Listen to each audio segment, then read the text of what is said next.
क्या हार में क्या जीत में, किंचित नहीं बेभीत में, करते पद पर जो भी मिला ये भी सही वो भी सही, वरदान नहीं मांगूंगा, हो कुछ पर हार नहीं मानूंगा, हो कुछ पर हार नहीं मानूंगा। नमस्कार साथियों, आर के प्रजापति चैनल में आपका हार्दिक अभिनंदन। आज का जो हमारा विषय है कक्षा 12 भौतिक विज्ञान फिजिक्स एनसीईआरटी का सिलेबस है और राजस्थान माध्यमिक शिक्षा बोर्ड अजमेर द्वारा संचालित कक्षा 12 की जो भौतिक विज्ञान की पाठ्य पुस्तक है, जिसका अध्याय नंबर है 4 गतिमान आवेश और चुंबकत्व, जिसका अभ्यास प्रश्न है 4.10। दो चल कुंडली गैल्वेनोमीटर मीटरों M1 एवं M2 के विवरण नीचे दिए गए हैं। R1 बराबर 10 ओम, N1 बराबर 30, A1 बराबर 3.6 इंटू 10 की घात -3 मीटर स्क्वायर, B1 बराबर 0.25 टेस्ला एवं R2 बराबर 14 ओम, N2 बराबर 42, A2 बराबर 1.8 इंटू 10 की घात -3 मीटर स्क्वायर, B2 बराबर 0.50 टेस्ला। दोनों मीटरों के लिए स्प्रिंग नियतांक समान है। प्रश्न ये पूछ रहा है M2 एवं M1 की धारा सुग्राहिताओं, B M2 एवं M1 की वोल्टा सुग्राहिताओं का अनुपात ज्ञात कीजिए। बहुत अच्छा क्वेश्चन है। नीट एग्जाम, बोर्ड एग्जाम तथा कंपटीशन एग्जाम की दृष्टि से अति महत्वपूर्ण है, इसलिए अच्छे से इसको समझना। प्रश्न अनुसार क्या बात हो रही है कि दो चल कुंडली गैल्वेनोमीटर मीटरों M1 एवं M2 के विवरण नीचे दिए गए। यानी M1 कुंडली के लिए R का मान यानी प्रतिरोध का मान R1 बराबर हमें दे रखा है 10 ओम, फेरों की संख्या N1 बराबर 30 है, क्षेत्रफल A1 बराबर 3.6 इंटू 10 की घात -3 मीटर स्क्वायर दे रखा है। चुंबकीय क्षेत्र का जो परिमाण है B1 बराबर है 0.25 टेस्ला दे रखा है। इसी प्रकार M2 कुंडली के लिए प्रतिरोध का मान R2 बराबर 14 ओम, फेरों की संख्या N2 बराबर 42, क्षेत्रफल A2 बराबर 1.8 इंटू 10 की घात -3 मीटर स्क्वायर दे रखा है। और चुंबकीय क्षेत्र का जो परिमाण है B2 बराबर हमें दे रखा है 0.50 टेस्ला दे रखा है। और दोनों मीटरों के लिए जो स्प्रिंग नियतांक यानी K1 बराबर है K2 इक्वल तो हम कर लेंगे K, क्योंकि दोनों मीटरों के लिए स्प्रिंग नियतांक K का मान समान है। अब एक प्रश्न ये पूछ रहा है M2 एवं M1 की धारा सुग्राहिताओं का अनुपात हमें याद करना है। अनुपात याद करने से पहले M2 एवं M1 कुंडली की धारा सुग्राहिताओं का मान हमें आना चाहिए, मान हम याद करेंगे। इसी प्रकार M2 M1 की वोल्टा सुग्राहिताओं का मान हमें आना चाहिए, उसके सहायता से हम अनुपात व्यक्त कर लेंगे। आगे समझ में, तो सबसे पहले हम लिखेंगे हल। हल में लिखेंगे प्रश्नानुसार, प्रश्नानुसार M1 कुंडली के लिए क्या लिखेंगे भाई, M1 कुंडली के लिए, M1 कुंडली के लिए और M1 कुंडली के लिए जो प्रतिरोध R1 का मान कितना दे रखा प्रश्नानुसार 10 ओम दे रखा है। फेरों की संख्या N1 बराबर कितनी दे रखी है 30, क्षेत्रफल कितना दे रखा है A1 बराबर 3.6 इंटू 10 की घात -3 मीटर स्क्वायर दे रखा है। और चुंबकीय क्षेत्र का परिमाण B1 बराबर हमें दे रखा है 0.25 टेस्ला। आगे समझो आपके। इसी प्रकार हम लिखेंगे M2 कुंडली के लिए, M2 कुंडली के लिए, कुंडली के लिए और M2 कुंडली के लिए प्रतिरोध यानी R2 का मान कितना दे रखा है, वो हमें दे रखा 14 ओम। फेरों की संख्या N2 बराबर कितना दे रखा है 42, क्षेत्रफल कितना दे रखा है A2 बराबर 1.8 इंटू 10 की घात -3 मीटर स्क्वायर दे रखा है। और चुंबकीय क्षेत्र का परिमाण कितना दे रखा है B2 बराबर वो है 0.50 टेस्ला हमें दे रखा है। आगे समझ, आगे क्या कह रहा है, दोनों मीटरों के लिए स्प्रिंग नियतांक समान है, तो हम लिखेंगे दोनों कुंडलियों के लिए क्या लिखेंगे M1 व M2 कुंडलियों के लिए, कुंडलियों के लिए स्प्रिंग नियतांक क्या लिखेंगे भाई, के लिए स्प्रिंग नियतांक, स्प्रिंग नियतांक क्या है K1 बराबर K2, तो इसके स्थान पर हम K लिख सकते हैं क्योंकि समान है, तो हम लिखेंगे का मान समान है, का मान समान है प्रश्नानुसार।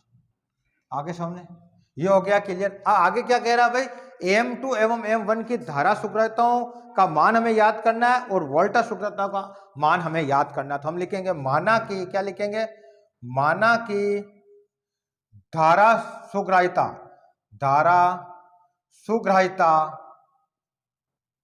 का मान, और धारा सुग्राहिता का मान क्या होता है भाई, किसी निकालने का सूत्र क्या होता है, वो होता है आपके N B A upon K। आगे समझे, इस सूत्र की सहायता से हम मान निकालते हैं तथा वोल्टा सुग्राहिता का मान, वोल्टता सुग्राहिता का मान, सुग्राहिता का मान, और ये निकालने का सूत्र क्या होता है, वो होता है आपके एन बी ए अपॉन के आर। आगे समझे, इन दोनों सूत्रों की सहायता से हम किसी चल कुंडली गैल्वेनोमीटर के अंदर जो धारा सुग्राहिता का जो मान है वो इस सूत्र की सहायता से, और वोल्टा सुग्राहिता का जो मान है वो इस सूत्र की सहायता से याद करते हैं। तो इसलिए क्या हो जाएगा भाई, M2 के लिए धारा सुग्राहिता का मान निकालने के लिए M2 की वैल्यू रख देंगे, और वोल्टा सुग्राहिता निकालने के लिए M2 की वो रख देंगे। इसी प्रकार M1 का करेंगे तो हम लिखेंगे, तो इसलिए क्या लिखेंगे, इसलिए M1 के लिए क्या लिखेंगे, इसलिए M1 के लिए धारा सुग्राहिता का मान, धारा सुग्राहिता का मान, धारा सुग्राहिता का मान क्या हो जाएगा भाई, वो सूत्र लगाएंगे कि N1 B1 A1 upon K1 आ जाएगा। और इसमें क्या क्या क्या कांस्टेंट है तो इसके अंदर उसकी वैल्यू लिखनी है, एक भी लिख सकते हैं। आगे समझे, इसी प्रकार M2 के लिए क्या लिखेंगे, M2 के लिए धारा सुग्राहिता का मान, धारा सुग्राहिता का मान, धारा सुग्राहिता का मान क्या हो जाएगा भाई, उसके लिए हो जाएगा आपके N2 B2 A2 upon K2।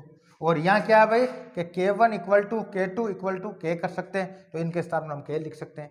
तो अब देखो वैल्यू रखो तो क्या हो जाएगा, तो हम लिखेंगे प्रश्न अनुसार ए को सॉल्व करेंगे, किसको करेंगे भाई, ए को। और ए क्या कह रहा है कि M2 क्या लिखेंगे, M2 एवं M1 की धारा सुग्राहिता का अनुपात क्या लिखेंगे, कि धारा सुग्राहिता का अनुपात, सुग्राहिताओं का अनुपात, अनुपात निकालना भाई क्या हो जाएगा, तो इसको इस प्रकार लिखेंगे कि M2 अपॉन M1 हो जाएगा। वैल्यू रखो, धारा सुग्राहिता M1 का मान, M2 का मान कितना दे रखा है कि M2 का मान है कि N2 B2 A2 upon K कर देंगे, क्यों कांस्टेंट लिख सकते हैं। आगे समझे, अब अपॉन में क्या है, अपॉन में इसकी वैल्यू रखनी है वापस किसकी, ये M1 की क्या है कि हम लिखेंगे N1 B1 A1 upon K आ जाएगा। आगे इसको सॉल्व करें, बटावा की संख्या है तो K ऊपर चला जाएगा, तो फाइनल वैल्यू क्या आ जाएगी, तो हम लिखेंगे N2 B2 A2 upon K into K आ जाएगा, और अपॉन में क्या रह जाएगा आपके N1 B1 और A1। आगे समझ, K से K कैंसिल हो जाएगा, तो अनुपात में क्या रह जाएगा, तो हम लिखेंगे N2 B2 A2 upon N1 B1 A1। आगे समझ, अब मान रखो भाई क्या मान आएगा, तो N2 का मान कितना दे रखा है कि N2 का मान प्रश्न अनुसार हमें दे रखा है, ये देखो भाई N2 42, तो 42 हो गया। इंटू B2 का मान कितना है कि B2 का मान है 0.50। आगे समझे, इंटू A2 का मान कितना दे रखा है कि 1.8 इंटू 10 की घात -3 मीटर स्क्वायर अपॉन N1 का मान कितना दे रखा है कि 30 इंटू B1 का मान कितना दे रखा है कि 0.25 इंटू A1 का मान कितना दे रखा है कि 3.6 इंटू 10 की घात -3 दे रखा है। अब संख्या जो कटती है उसको काट देते, देखो ये 0.25 ये 2 बार से कट जाएगा, ठीक है। ये कितना 3.6 1.8 यानी एक बार, ये 2 बार कट गया। -10 की घात -3 से 10 की घात -3 कट गया ऊपर नीचे, पीछे क्या रह गया भाई आपके 2 से ये 2 कट गया। तो इस प्रकार जो वैल्यू रही है वो है 42/30, और ये संख्या कट जाएगी 6 से, ये 6 से देखो 7वां 7 संग 42 और ये 5 यानी 7/5 कितना हो गया भाई 7/5। भाग देंगे तो क्या आ जाएगा भाई, तो ये हो जाएगा 7 में 5 का भाग 2, तो एक बार बच गए 2, लगाएंगे पॉइंट हो गया 20, और 20 के अंदर 5 का भाग 4 यानी 1.4 होगा। क्या होगा भाई इनका अनुपात, तो हम लिखेंगे M2 अपॉन M1 की धारा सुग्राहिताओं का अनुपात, धारा सुग्राहितों का अनुपात, धारा सुग्राहितों का अनुपात, और वो क्या होगा भाई अनुपात, वो आएगा 1.4 होगा। आगे समझे, तो इस प्रकार पहला जो क्वेश्चन था ए वो हमने सॉल्व कर लिया। आगे समझ। अब हमें क्या करना है, दूसरा प्रश्न M2 एवं M1 की वोल्टेज सुग्राह्यता का अनुपात हमें ज्ञात करना है, और वो निकालने का सूत्र क्या होता है, ये भी जो वोल्टेज सुग्राह्यता का निकालने का जो अनुपात होता है वो सूत्र इस सूत्र की सहायता से ANBA/KR होता है। आगे समझे। अगर M2 के लिए बात करेंगे तो N2 आ जाएगा, B2 आ जाएगा, A2 आ जाएगा और R2 आ जाएगा, और M1 की बात करेंगे तो N1 आ जाएगा, B1 आ जाएगा, A1 आ जाएगा अपॉन R1 आ जाएगा, कांस्टेंट K आ जाएगा। तो इस प्रकार हम इस क्वेश्चन को सोल्व करते हैं। ये बिठा देता हूं, अगला क्वेश्चन हम सोल्व करते हैं। हो गए यहां तक क्लियर। अब लिखेंगे हम, तो इस प्रकार इसको हमें समझना है, बोर्ड एग्जाम की दृष्टि से अति महत्वपूर्ण है, और इस प्रकार के क्वेश्चन आपके नीट एग्जाम और बोर्ड एग्जाम में पूछे जाते हैं। आगे समझ आपके। अब हमें क्या निकालना भाई, बी क्वेश्चन को हम सोल्व करेंगे, ये होगा बी। तो बी के लिए हम क्या लिखेंगे कि M2 के लिए वोल्टता सुग्राह्यता का मान, क्या मान होगा भाई, तो हम क्या लिखेंगे, वो हो जाएगा N2 B2 A2 अपॉन के R2 हो जाएगा। इसी प्रकार हम लिखेंगे M1 के लिए, क्या लिखेंगे भाई, M1 के लिए वोल्टता सुग्राह्यता का मान क्या हो जाएगा, वो लिखेंगे N1 B1 A1 upon K और R1 हो जाएगा। अब प्रश्न हमें बी में क्या पूछा, अनुपात पूछ रहा, तो इसलिए हम लिखेंगे M2 व M1 की वोल्टता सुग्राह्यता का अनुपात, तो अनुपात लिखना पड़ेगा हमें। क्या हो जाएगा, तो हम लिखेंगे M2 अपॉन M1। अब इनका वोल्टेज सुग्राह्यता का मान कितना आएगा वो लिखो। तो M2 के लिए क्या हो जाएगा कि N2 B2 A2 upon K R2 हो जाएगा। अपॉन में क्या है, M का मान रख दो, M1 की वोल्टेज सुग्राह्यता का मान क्या हो जाएगा, N1 B1 A1 upon K R1 हो जाएगा।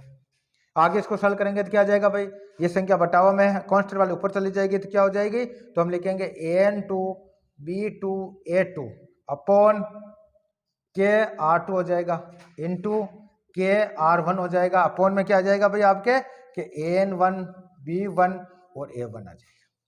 K से K कट गया तो क्या वैल्यू रह गई, तो इसको इस प्रकार लिखेंगे हम कि R1 बटावा R2 into N2 B2 A2 upon N1 B1 और A1। आगे समझ। तो इसका मान कितना आया भाई, तो ये किसका सूत्र हो गया, N2 B2 A2 upon N1 B1। ये आगे आपके कि जो M1 तथा M2 की जो था उसका मान है, उसका अकॉर्डिंग ये वैल्यू रख देंगे। तो इसको इस प्रकार भी सकते हैं और फाइनल वैल्यू रखकर भी कर सकते हैं। तो वैल्यू फाइनल रखकर देख लो आप क्या हो जाएगा भाई, यहाँ देख लेते हैं इसको। तो हम लिखेंगे R1 का मान कितना है कि R1 का मान हमें दे रखा 10 ओम, R2 का मान कितना दे रखा है 14 ओम, ये हो गया 14 ओम इंटू N2 का मान कितना है, N2 का मान है हमारे 42, B2 का मान कितना है, B2 का मान है 0.50 इंटू A2 का मान कितना है 1.8 इंटू 10 की घात -3। आगे समझे।